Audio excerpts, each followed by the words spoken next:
2 ans, le gouvernement considère votre métier comme essentiel. Qu'avez-vous reçu comme reconnaissance pour ce métier dit privilégié de sa part? Ce métier dit essentiel. La crise sanitaire a encore aggravé vos conditions de travail.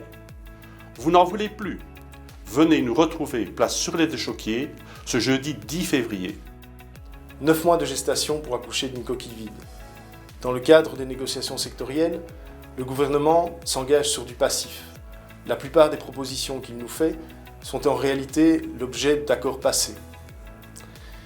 Et ces maigres propositions sont étalées sur 4 ans alors que le cadre des négociations en prévoit 2. Vous exigez de meilleures conditions de travail. Vous exigez une véritable lutte contre la pénurie. Rejoignez-nous le 10 février. Vous exercez dans des bâtiments scolaires insalubres depuis trop longtemps. Vos classes sont surchargées, malgré que nous demandons une révision du décret taille des classes depuis longtemps. Vous avez dû vous adapter à une crise sanitaire difficile.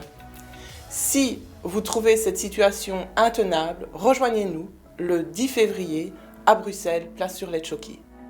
On ne peut pas à la fois dire que l'école, l'enseignement et ses acteurs sont essentiels et en stigmatiser le coût de manière scandaleuse, inacceptable.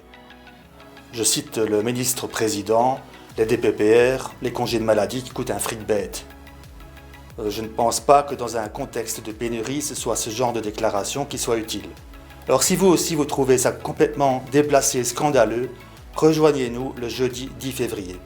Plan de pilotage, pôles territoriaux, réforme de l'enseignement qualifiant, réforme des CPMS, réforme des rythmes scolaires, accompagnement personnalisé.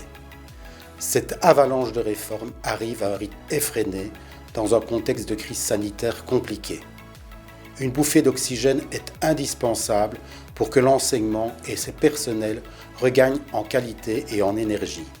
Rejoignez-nous le 10 février prochain.